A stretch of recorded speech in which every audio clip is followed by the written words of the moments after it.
talks. One important difference from the morning session is that after the first talk, we're going to have half-hour break, and according to program, tea will be served. Okay, not coffee. So it's coffee. So the first talk is going to be delivered by Bert Zwart, and he at the CWI. Thank you, Jim, for introducing me. Thanks a lot for the organizers for inviting me, and I'm having a blast here since the beginning of March. It's kind of like a mathematics summer camp. Actually, before I start talking, I would like to make some advertisement. There is from June 7 to 11, there is a workshop in Edinburgh, which is almost as nice as this one. It's a workshop, it's called For Young Researchers. The format is similar, but the main difference is there are going to be 5 tutorials. So please go to the Newton Institute website and check it out. It's within the same program, but it's a satellite workshop. Sergey has arranged that in that week in Edinburgh there is no rain, so everything is settled. So yeah, so please consider coming. Okay. The work I'm going to talk about today is joint work with Adam Weerman and Adam's student Jaya Krishnan Nair, and they're both at Caltech. And so the work is the work is related to scheduling, and scheduling is kind of like within operations research, kind of like a classical area, but of course, obviously with lots of applications. So in the next talk, you will actually see applications of scheduling in wireless network, and also at the conference in Edinburgh, there is going to be a whole tutorial on scheduling by Damon Wishik. So, but today I'm going to talk about a particular aspect of scheduling. So the point I want to make is that there are essentially 2 styles of analysis. If you look at like classical scheduling problems, such as machine scheduling problem, the first is worst case analysis. You're basically you're trying to schedule given partial information or full information, and then you have an adversary who tries to give you an input sequence, and then there are some you can look at performance of scheduling from a certain worst case behavior. Okay.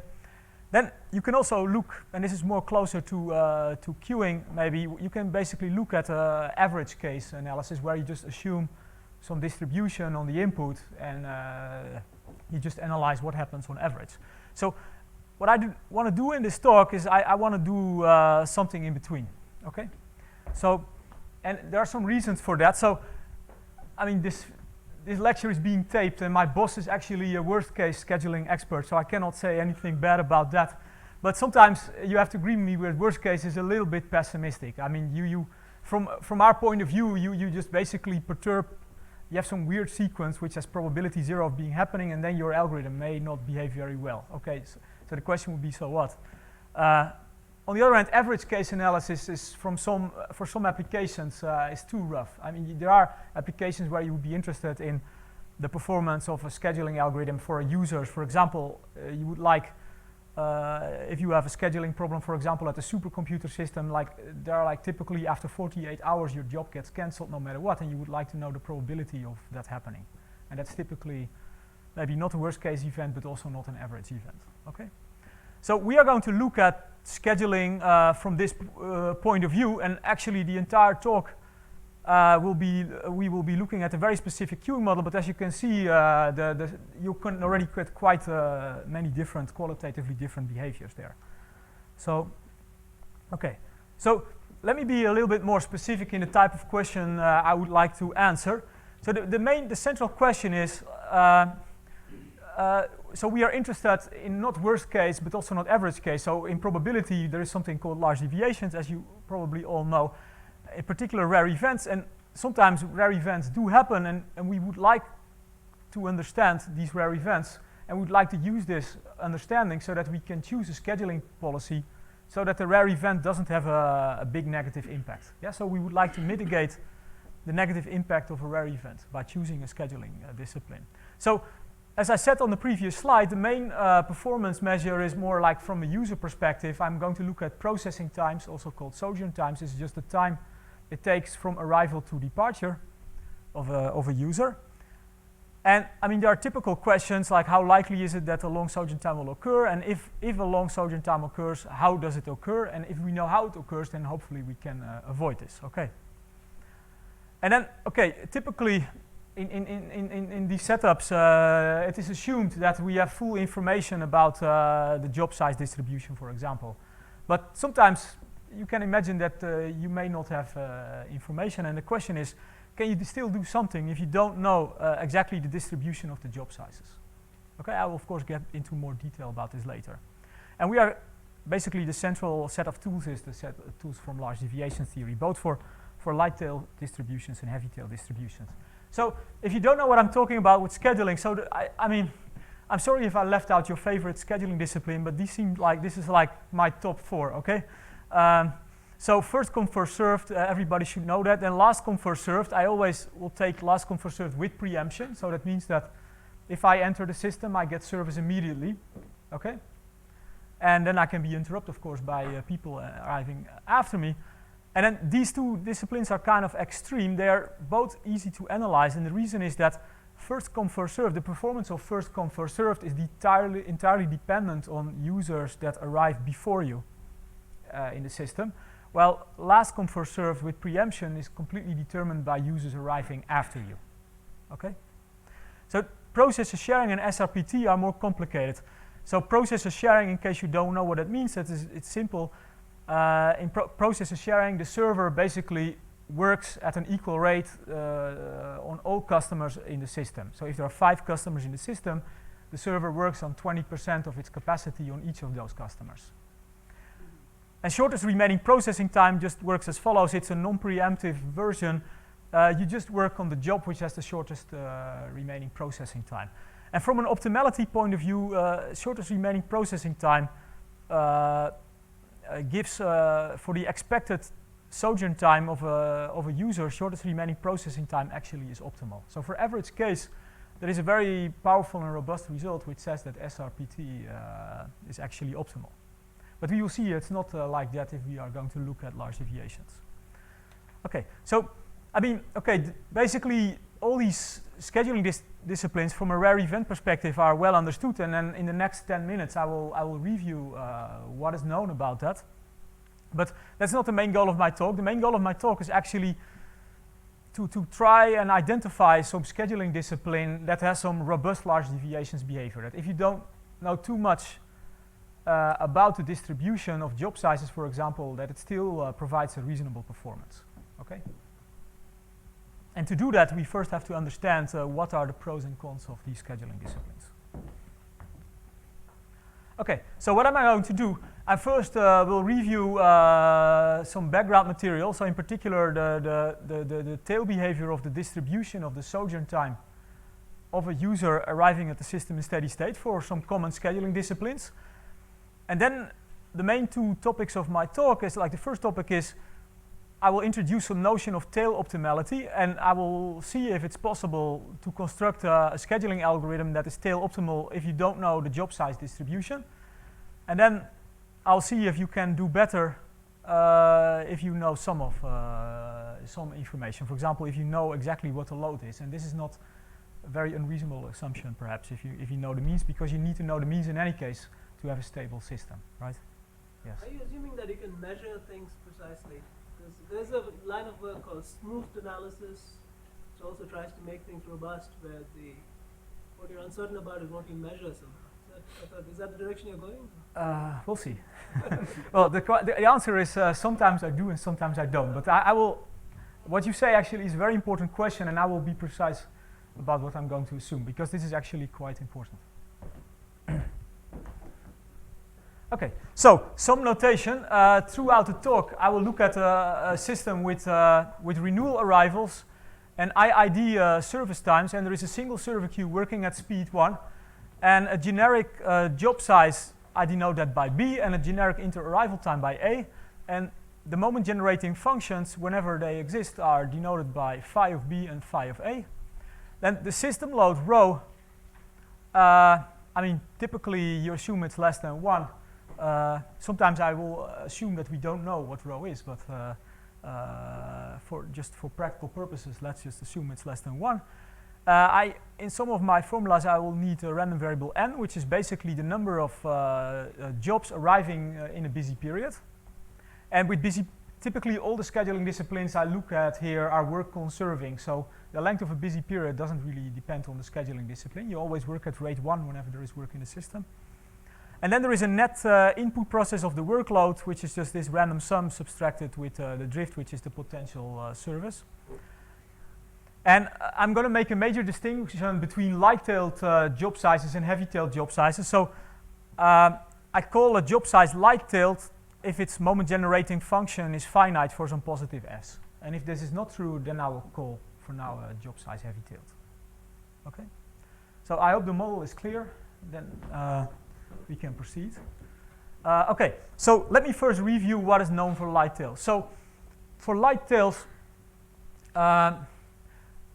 basically, typically what you look at, I mean, you can do more, you can do better, but for the point of this talk, it's not really necessary.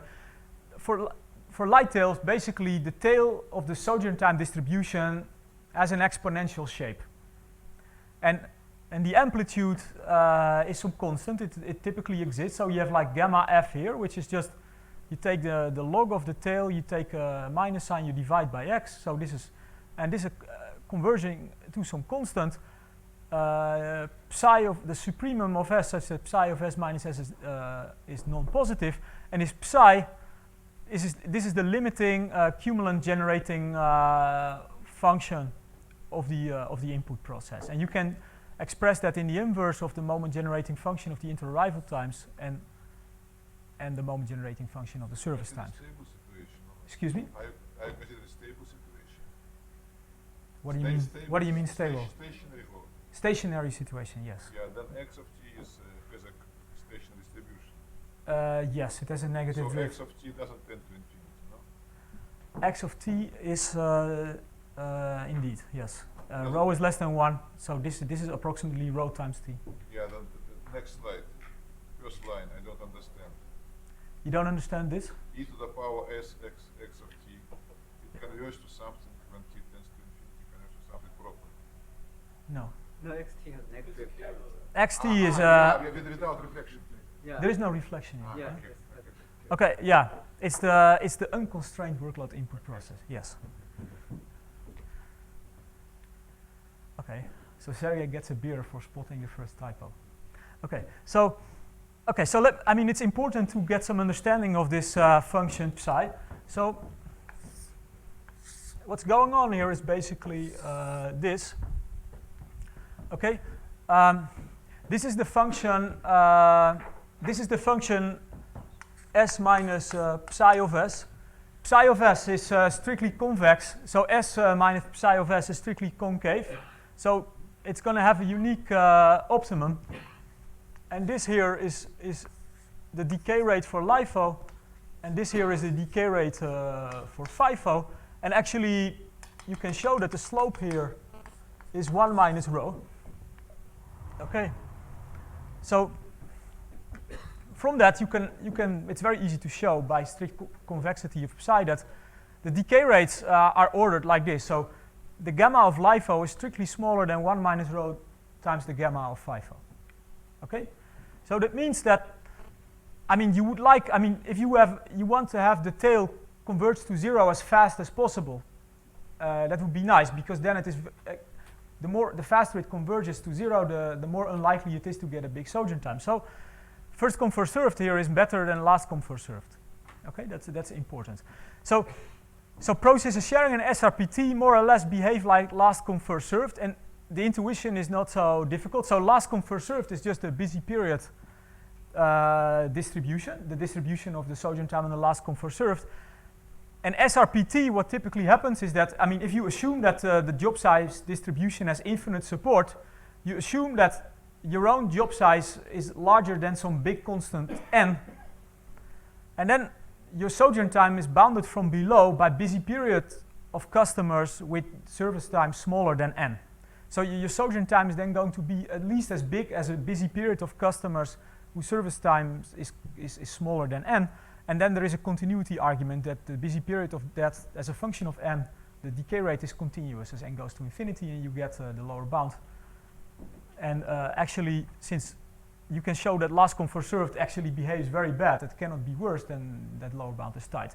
And that actually, that intuition doesn't work very well for SRPT if you have a finite support, sorry, a bounded support, and then there is like an atom at its endpoint. For example, if you have deterministic service times, shortest remaining processing time is just like first come first served. So there is some subtlety there, but basically for at least for example for phase type services, shortest remaining processing time behaves from a large deviation standpoint like last come first served. And the similar things can be said about processor sharing, but also there you need to be careful if you have a bounded support.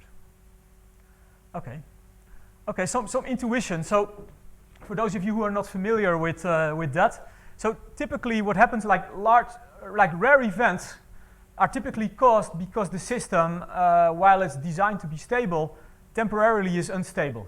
I mean, it can be unstable for a significant amount of time, and then the question is like, how do you need to make the system unstable in an as efficient way as possible to reach the rare event? So the point I want to make on this slide is that for first come first served, it's much more difficult to make the system unstable than for last come first served, because for first come first served, you really need to reach a workload of level X before the waiting time is going to be level X2. But for last come first served, you don't need to have a lot of work in the system. You only need to be non-empty for at least X time. So there are like, you can actually show that if you condition, David has worked on that among others. I'm sorry if I forgot anybody. But you can actually show that if you condition on a large busy period of size X, then your workload process is going to look like some Brownian excursion, and typically that only reaches a level of square root of X during the busy period. So you're not leaving the horizontal axis very far, and it's much. You can even actually have a probabilistic proof of this decay rate by just saying, okay, if I get X amount of units of work in the system, and I do nothing afterwards, then the system will drain at a slope of 1 minus rho, and my busy period will be X divided by 1 minus rho, basically. Yeah, so this is a workload of size X is inducing a busy period of size X over 1 minus rho, which is much bigger than X. So it's that argument can also be used to get at least a weak inequality here. Okay. And as I said, the intuition for processor sharing in SRPT is similar to last come first served.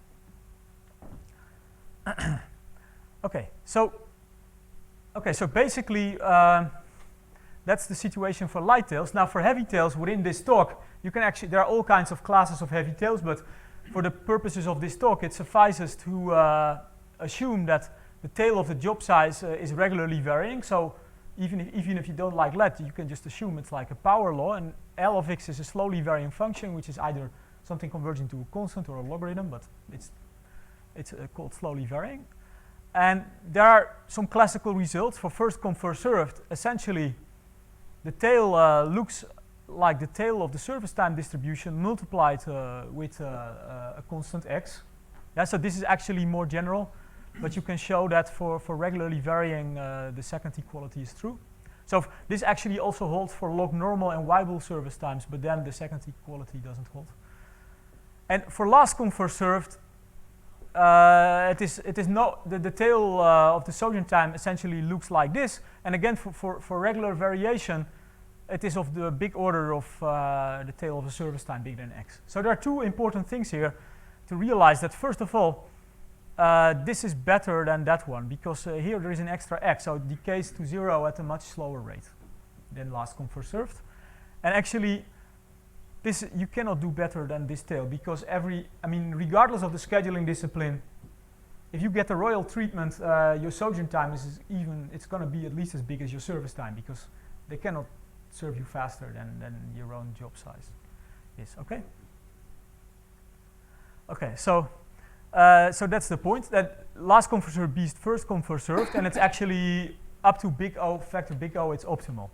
And you can actually show that processor sharing and SRPT behave like last come first served. So the tail actually is slightly better. You don't get this constant here. You just get 1. Okay, so some intuition. This is called the principle of a single big jump. So Sergey has worked on that, but he's busy. There are many other people around. What? There are many other people who worked on that as well. Many other people around. Are you sure? I mean, you're okay. So, okay. So, actually, Sergey is right, but there is a nice paper of Sergey and Francois on, and essentially what it is called is the principle of big jump. So what happens is that in the beginning of the busy period, you get a single huge arrival of a huge job, and that creates a workload of actually more than x. And the nature of heavy tails is that if you upcross a level x, you're going to upcross actually much higher. So for regular varying jobs, this overshoot is actually going to be of the order of x. So more or less, I mean, this is an asymptotic picture. You have like big O of 1 jobs arriving before that big job, but because the overshoot is of the order of x, everybody arriving here has to wait for more than x. And because of the overshoot here is of the order of x, something like of the order of x jobs, they get stuck behind a single large job. Okay?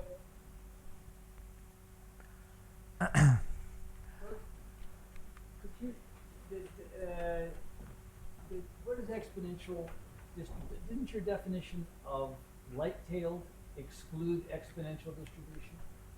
That's a question. No, it doesn't. I mean, light tails is a finite moment generating function. Some S greater For some, yes. Yeah, I'm not as pessimistic as people from finance, where they typically assume all.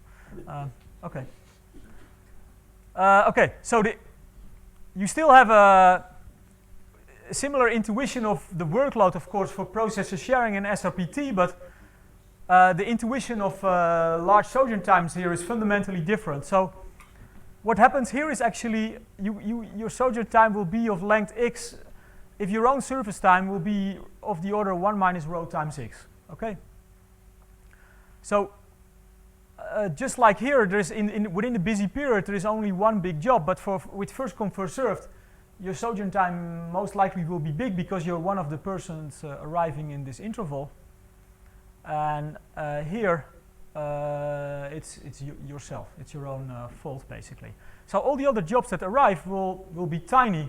So both in processor sharing and shortest remaining processing time, they will come in after you and they will leave before you. Yep, and both scheduling disciplines will work like this. And essentially what happens, especially for shortest remaining processing time, you are much bigger than all other jobs in the system, and you will only get service if you are alone in the system. Yeah, so during idle periods of the other of the system. So in both cases, actually, so especially for processor sharing, you can show that if you add a customer which has a job of infinite size, the system will still be stable for the other customers. So the throughput for other customers is still going to be rho, and since the system will always work because there is a job of infinite size, there is 1 minus rho left for the big customer, the fraction of capacity. Yeah, so in a picture that looks like this, and therefore if your job size exceeds x times 1 minus rho, then if you add the law of large numbers, you just get this equivalence. And it doesn't, this only holds if the job size is sufficiently heavy-tailed. So for Pareto regularly varying, this works. Okay.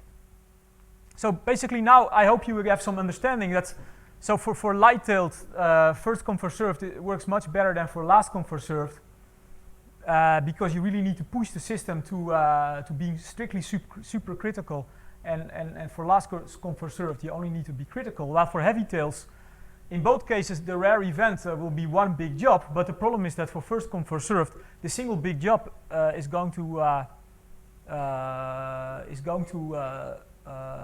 make of the order of x other jobs wait, while here everybody else can just pass through without any problems. Okay. So I mean, this leads to the natural questions like first come first served is good for light tails but not good for heavy tails, and shortest remaining processing time is good for heavy tails but not good for light tails. So the question is, does there exist a scheduling policy that works as good as first come first served for light tails and as good as SRPT for heavy tails? This was just a question that motivated me to do this research. And yeah, so okay, so for that we have the following setup. So we are basically interested in designing a certain optimal scheduling discipline. So we are taking a kind of class of scheduling disciplines, and it seems to be like a natural class. I will maybe explain why in a second. So we assume that pi is work conserving. We assume that the scheduling discipline pi is also non-anticipative. So that means that you cannot use any information about future job sizes. So both of them are reasonable. And then, yeah, we assume that the scheduling discipline is in some sense stupid. I mean, to put it more nicely, it is non-learning, which means that you're allowed to use the sizes of the jobs whenever a job appears. So you could do shortest remaining processing time. You can use all information, but up to a certain point in the past, and that point is the beginning of the busy period. And we thought that that would be a good framework, and then, yeah, we should have read it before, but actually there is a paper of Stoyal and Ramanan. They look at a different problem, but they have the same type of assumptions, in fact.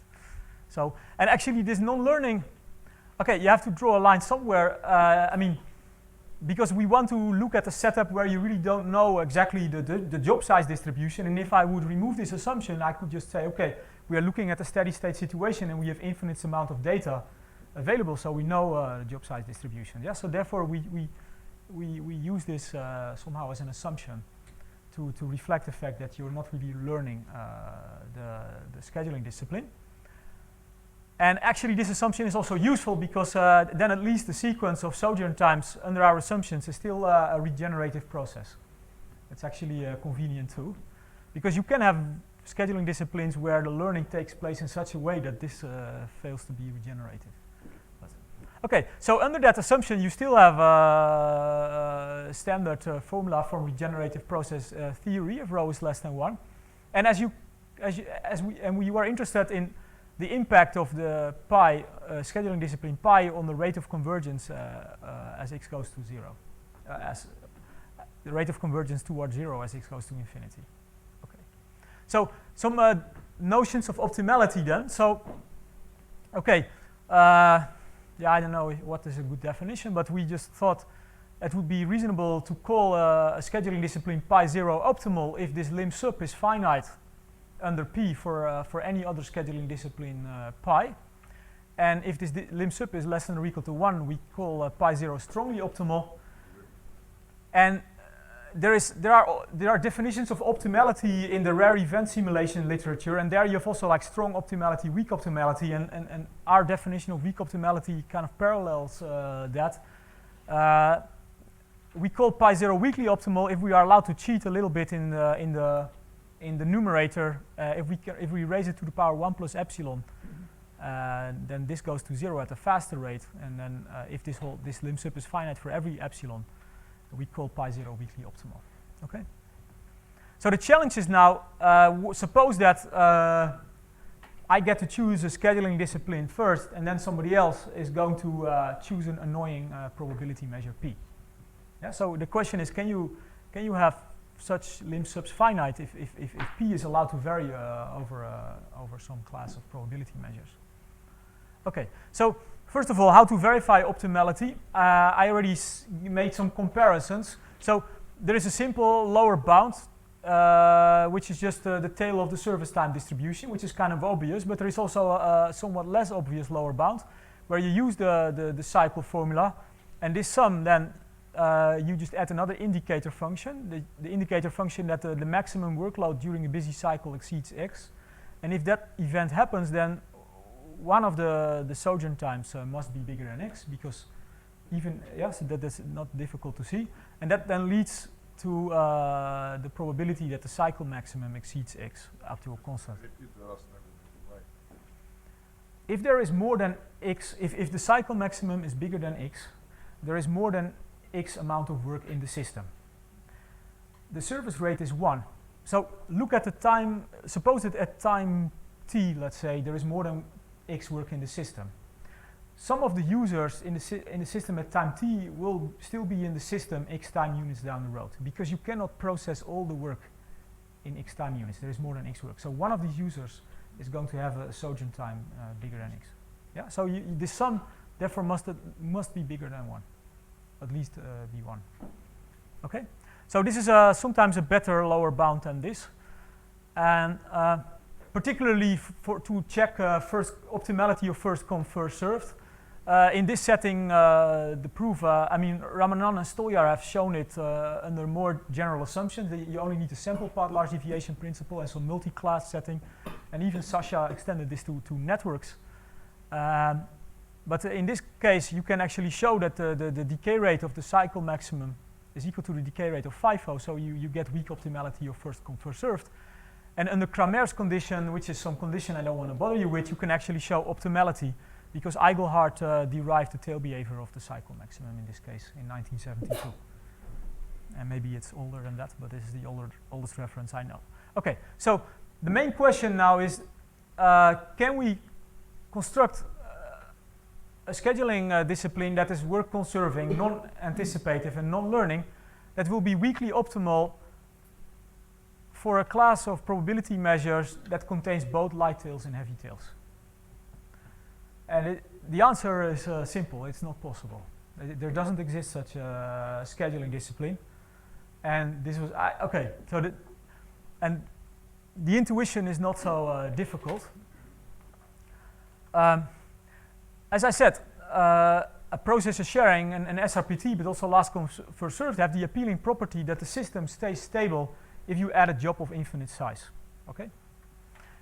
And as we saw from first come first served, all non-preemptive scheduling disciplines, and in particular first come first served, actually Venkat has a paper about that. If you have a non-preemptive scheduling discipline, you always get in trouble, because basically many jobs will get stuck behind a single long job. But on the other hand, if I design a scheduling discipline in such a way that it stays stable if I add a job of infinite size, that means that, I mean, we all know that, I mean, we all do kind of limit theorems, and there is always like this omerta in the community that if you're bigger than 100, you're basically infinity, right? I mean, this is, I mean, suppose that you're almost infinity, you're very large, then you have to wait for a busy period of small jobs. So you essentially, you're going to mimic last come first served in the light-tailed case, and this is bad as well. Yeah, so the problem is that this is basically the problem. So you either going to have, in the heavy-tailed case, the bad feature of first come first served, and if you want to get around that, but then the distribution is light-tailed, you're going to have the bad feature of last come first served SRPT. Okay, so the question is, how do you prove that? I am not going to bother you with that too much, but we actually only want to show, non-existence of weakly optimal scheduling discipline. So we have to show for heavy-tailed job sizes, we need to construct a probability measure P such that, and some epsilon such that this goes to infinity. So the necessary condition would be that this lim sub would be finite for every epsilon. And we also would have to show that for light-tail distributions that this lim sub should be finite. Yeah. Okay. So I'm first going to give you a necessary condition for condition A to hold. That's kind of reflecting the intuition I just gave before. Okay. So let R of x be the amount of service allocated to jobs arriving in the interval 0x, not including the arrival of at time 0. And assume that we have a regularly varying job size. I mean, I am now the bad guy. I'm going to choose some distorted examples of probability measures, which kind of makes the set of weakly optimal scheduling disciplines the empty set. Okay, so I'm going to first cut out a whole bunch of scheduling disciplines. So suppose that the service time distribution is regularly varying with finite variance under P. Then if this condition A holds, which is necessary for weak optimality, then this limit must hold for every delta positive and every y bigger than 1. And that basically means that if the first job entering at the system in a busy period is large, then the other jobs need to get a service rate of at least rho minus delta for every delta. Yeah, that essentially means stability for all the other jobs if you have a very large job in the system.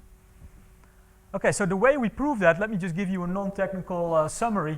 So we basically say, okay, if this limit doesn't hold, then along a subsequence, the workload of the other job is going to build up at rate delta. And that also is causing the queue length to build up along that subsequence. And that queue length, okay, you can imagine that the queue length is as big as the workload, but if you want to prove things, you have to be careful. And there we choose therefore we choose alpha bigger than 2. So we assume that in this interval from 0 to some xn, all the jobs that enter are smaller than the square root of xn, and then you can just use a standard estimate from extreme value theory to say, okay, this has a very big probability. So that basically implies then that the queue length builds up at least at a square root, as a square root. And then at some point you're going to have of the order of xn jobs work in the system, and then you can look at between times, you can look at a time interval of the order xn, and throughout that period you can show that at least the square root of xn customers are going to stay in the system for a time of the order xn, and that then you basically get that in a busy period you have at least square root of xn customers. Yeah, so that have a big sojourn time, and that leads you to a lower bound that goes to 0 at a too slow rate for optimality. Yeah, so basically, I mean, it sounds technical. It's an annoying proof. I actually have it on the last 2 slides if you really want to see it, but I guess you don't. So that basically gives you that this is really necessary. Okay, so now we have a necessary condition for heavy tails. So what do we do?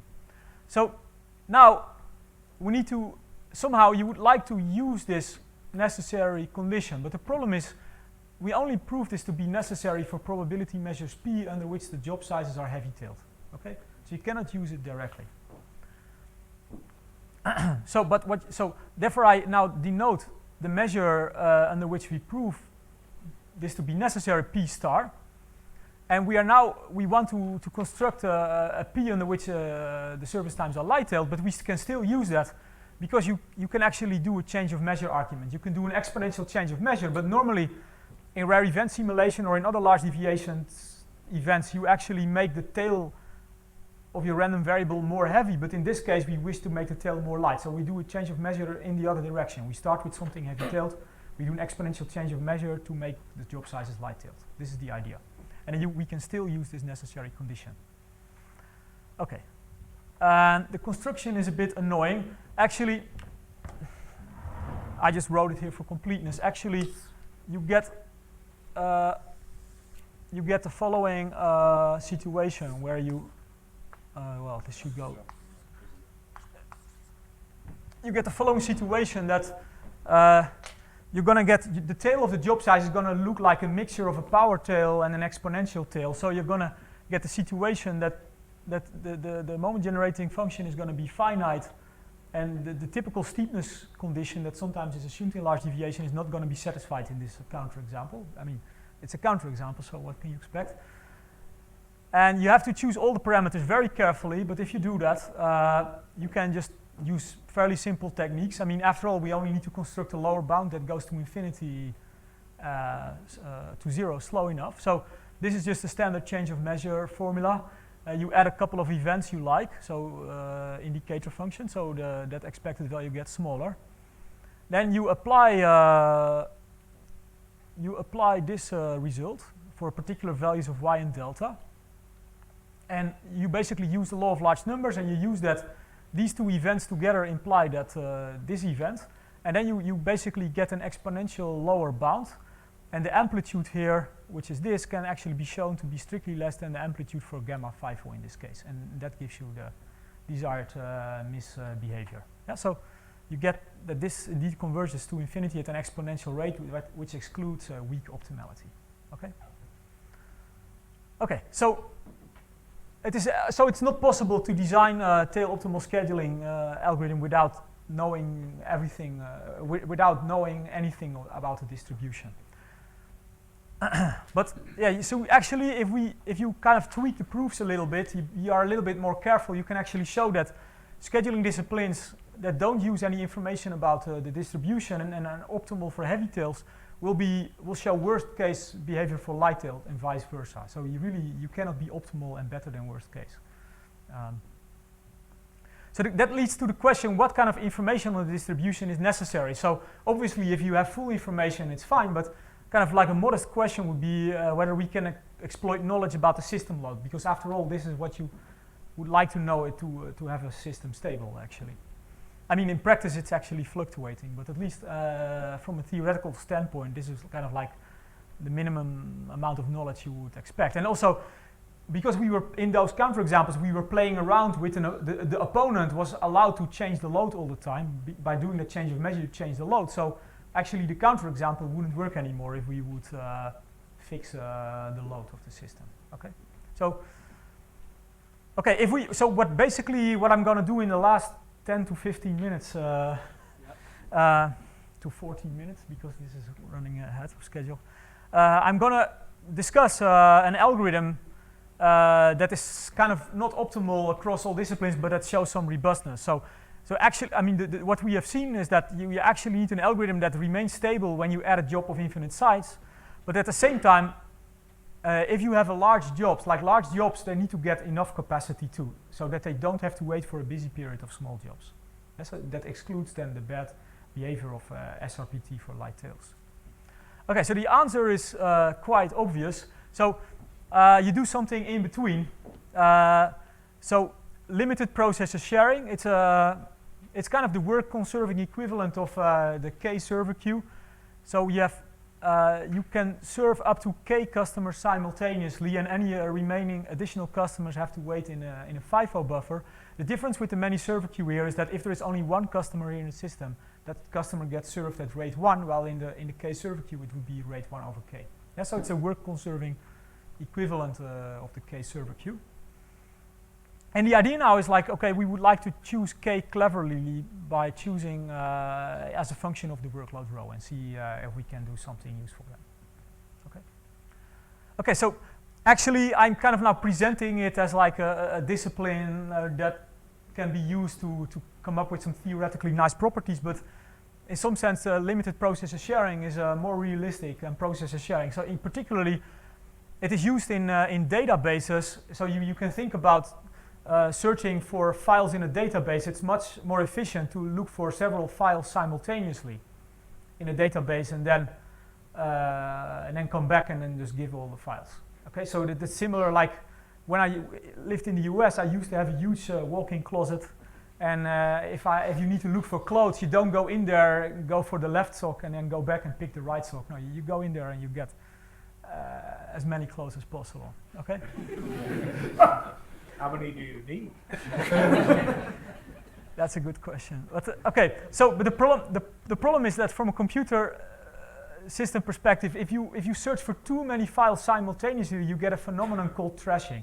That your internal memory is not big enough to deal with all the files you're searching for. So you have to write some information to the permanent memory, and then you have to go back and forth to the permanent memory all the time, and then you will have so much overhead that it is simply not effective anymore.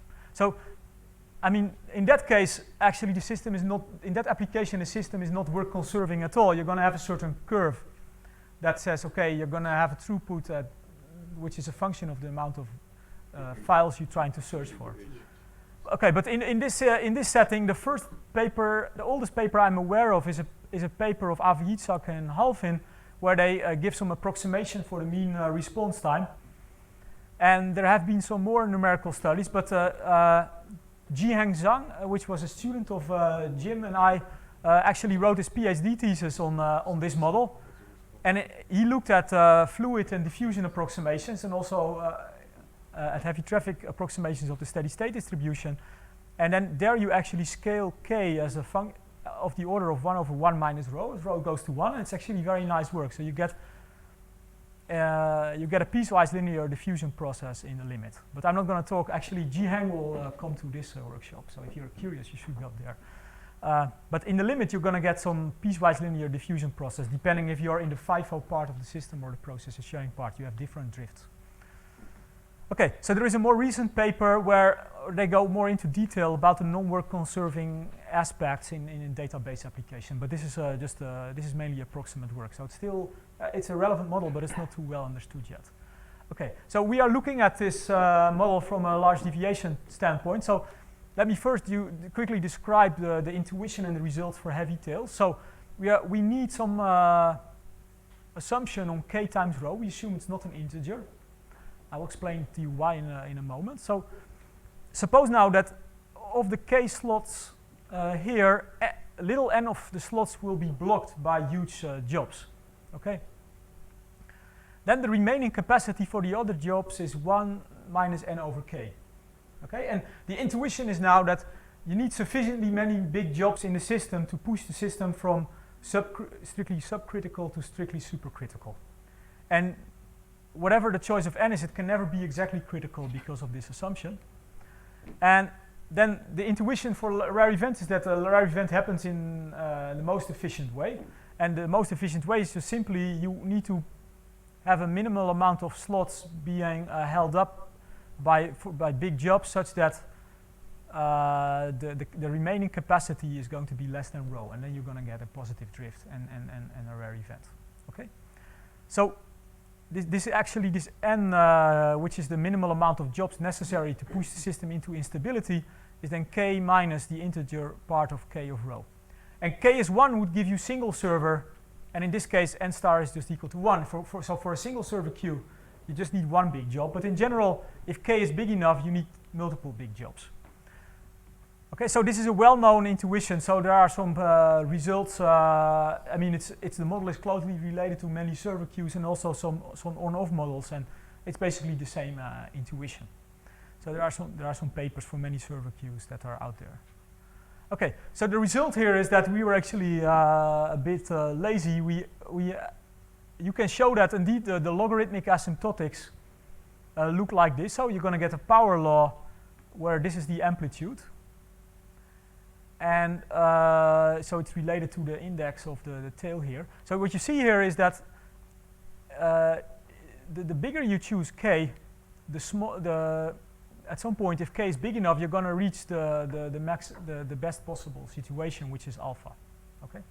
So in general, it is the case that the bigger you choose k, the better the system behaves from a large deviation standpoint, because you have more and more and more spare servers. So more and more big jobs are required to push the system into instability, and at some point, just the most likely way to get a big sojourn time is that your own service time is going to be large. And this is kind of like desirable. Okay, so this is only logarithmic asymptotics. And if you do a little bit more work, there are actually several ways to proceed. I think there is some ongoing work of Sergey and Dima Koshinov. You can get more precise asymptotics, big O asymptotics. And for the two-server case, actually the precise asymptotics have been done in this paper.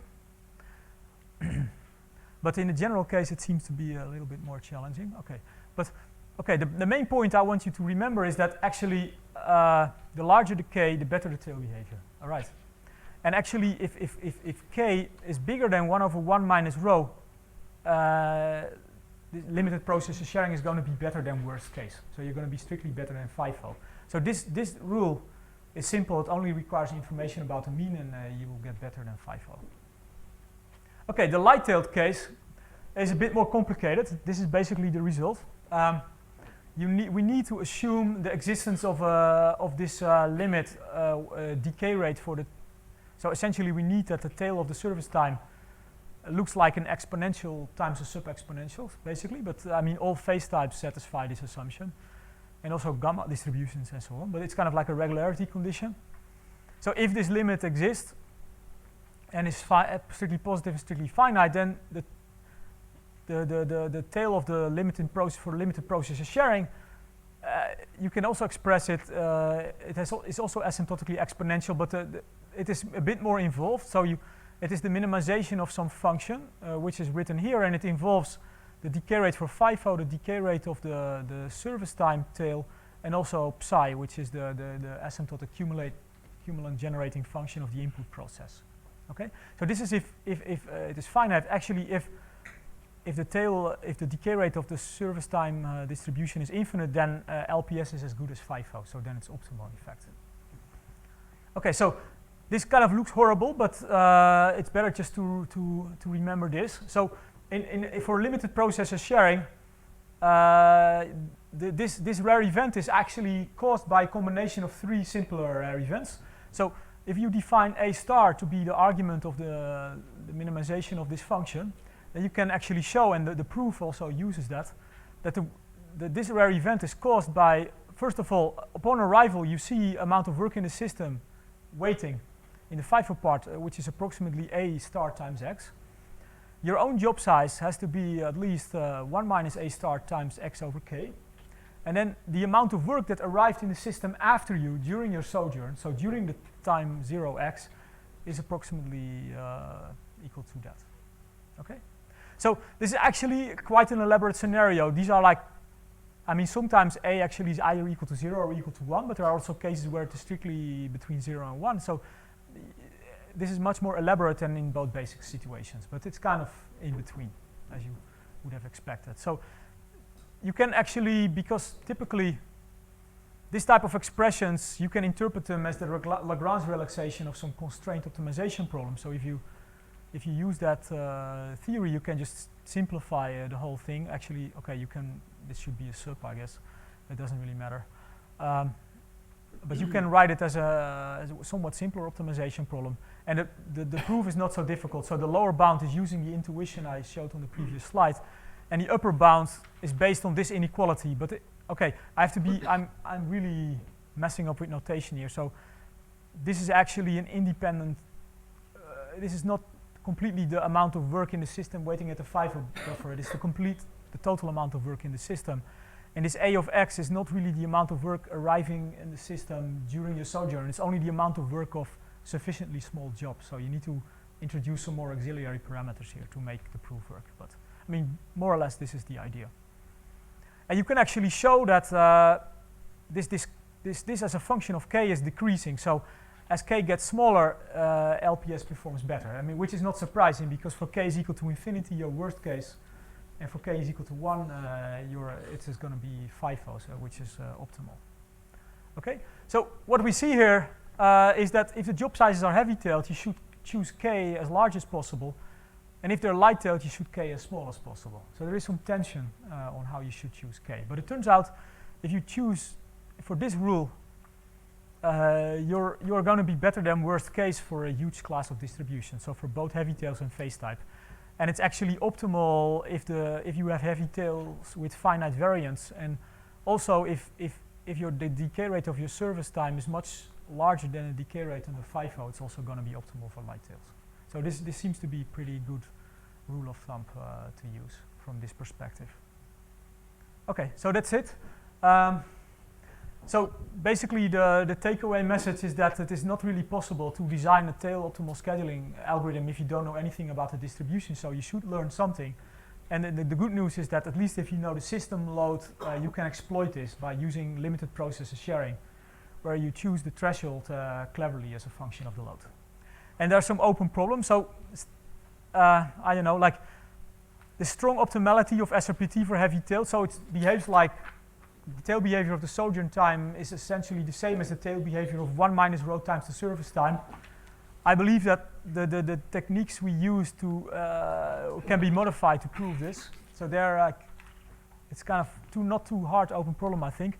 Strong optimality for first come first serve for light tails. This is harder. I have like a vague ideal which might or might not work, but it's more harder. And then, yeah, there are other much harder problems where I don't even know what kind of method to follow. So, for example, Sasha Stoljar has shown that FIFO is optimal in a kind of network setting. It would be interesting for heavy tails to show that maybe some scheduling disciplines within a class of bandwidth sharing networks, for example, are optimal for heavy tails.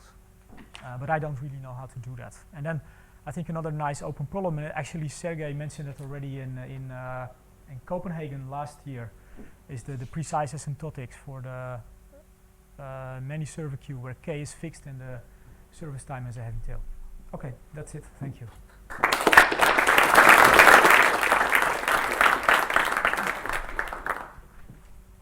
Questions? If I have a mixture of the distributions, if I have loads that they are a mixture of light tail and heavy tail, I suppose we do not know the mixture probability. Well, then, I mean, the part in the mixture that is heavy-tailed is going to dominate in the tail. So then it is still heavy-tailed. But is that better than just going a priori from two separate queues?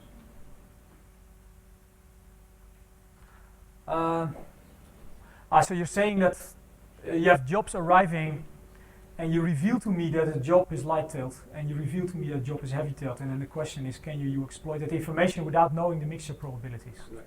and then go to two separate queues rather than trying to use one server? Well, I think still there the problem is that if you have like a set of resources which I normalize at one, still the question is how am I going to allocate the resources to light-tailed and to heavy-tailed distribution? So you would really have to dynamically allocate those resources. Like if the amount of jobs in this, the amount of type 1 jobs in the system is going to be really big, I should allocate more resources. So if you were allowed to do that, then maybe you could come up with something. Yeah, that's interesting. I have a sort of related question, taking the utilitarian point of view. I said I have a related question, also taking the utilitarian point of view. I think The what point of view? utilitarian. Utilitarian. Yes. Okay. So I meant, well, suppose that you have an arrival stream and you have time-varying distributions. So you want to do something online, you want to adapt your policy depending on what you see. You try to learn something about the input, and if you detect, okay, you have small jobs, then you do first come, first served, but once in a while some people may want to put big jobs, in which case, oops, you want to do something different. You know, but that kind of problem might make sense. To consider a non-stationary input. It seems to me that in this situation, Yeah, that makes sense. So actually, I know Predrag Jelenkovic has worked on a situation, and he considers size-based scheduling. And then the problem, I mean, the question with size-based is like, okay, you have big jobs and small jobs, and then the question is, how are you going to choose the threshold? And he actually dynamically updates the threshold as the busy period goes along. He has a certain threshold, so the threshold can be different for different busy periods. So that actually his scheduling algorithm falls into the framework here. But it can cost to switch discipline. You may have to pay something when you switch discipline. I mean, the first come, first served you have implemented there, and then you want to switch because you detect big jobs, and that costs. So you can have an optimal control problem there also. Mhm. Since you mentioned Predrag, I mean, if you actually do carefully the modeling in wireless, right, for a neighborhood, his model is too simplistic, and you get exactly the situation I told you that you have, and we have verified this experiment, we have actually a mixture. And then you cannot give the simplistic argument that the long range dependence comes because of non-availability of channel and so on and so forth. So it's a lot more sophisticated strategy. Okay. That was my motivation for asking you the question. Okay. So David, do you have a question? Yes, the first two conjectures on strong optimality, this is again within the class of agnostic policies, or even beyond that. So Well, the policy is fixed, so it is as agnostic as you. I mean, no, but you conjecture that they're optimal within the class of agnostic policies, or within the class of within the class of light tails, for example, you can say, okay, for all jobs that have are light tailed, first come first served is weakly optimal. But The question is, can you extend that to strong optimality? But he's asking for which But class of what is the scheduling class of discipline. policy? It's those It's just the class of scheduling disciplines I reviewed. within this Yes. subject to the three bullets, Yes, Yeah. yes. agnostic. But yeah, that's actually good. The question is, can you get rid of the learning aspect? Like, I mean, is first come first served as good? Because you also assumed Kavita Yeah, but I that. think that was just for simplicity. What? I don't think it was necessary. Yeah. Okay. Because if you know the distribution, you can beat first come first serve and get even lighter distribution. Yeah, but okay, I think actually you can do better than first come first served. You cannot get the decay rate bigger if you would know the exactly the tail. If you don't know details. But as long as it's light tailed, it's as good as it gets, I think. Bruce? Your negative results kind of suggest there's some conservation of congestion. Like, can you identify some quantity that congestion that would be conserved, and then you like push down on one side, then it comes up on the other side? So you've got one big job and a bunch of little jobs after it, and you multiply somehow and get some quantity. But yeah, there's just a tension between the preference you give to smaller jobs Yeah. and big jobs. I mean, Can you define something that's invariant? like online right now. Well, maybe a problem. But it's a very good question. Yeah. Maybe It's you a, see something in the proof. no, not really. No, it's really the tension. Actually, you have to be of size bigger than epsilon x. I mean, it's also actually it's not really fair game because I only get to choose the scheduling discipline, and then x goes to infinity. And maybe also given x, maybe you want to do earliest deadline first, where the deadline is something related to x, right? I mean, What happens if you could see all the job lengths in the busy period ahead of time? ahead of time, I still think you're not. Yeah. So the question is, can you lose the non? I mean, the question is, how far are you looking into the future? So I think if you only can look until the end of the busy period, I still think there doesn't exist an optimal scheduling discipline. It's kind of Then it should be depressing. invariant. You never want to look further forward than the end of the busy period. What? There's never any advantage looking further forward than the end of the busy period, is there? Well, if you look further in the past, then you can learn. So Oh, why so not if look further in the future? looking to right? learn, okay. No, but you should be. But it still doesn't help. You know what's in that busy period. And you just have a bunch of numbers, and it's a finite bunch of numbers, and it's impossible to estimate the tail. I mean, But I mean, you just want to, if you know everything in that busy period, that's all you need to, you just want to optimize within that busy period. That's fine. And then you've done it. yeah, that's. I mean, learning anything about, I mean, if you know what's happening in that busy period, you can Yeah, but you optimize. still don't know how much, where to put the tail, or where to put the, do you make the long ones weight more or the short ones weight more? There's some trade-off. Okay, yeah, now James makes me doubt again. Where. Okay, I suggest before we solve the open problem, let's set. Okay.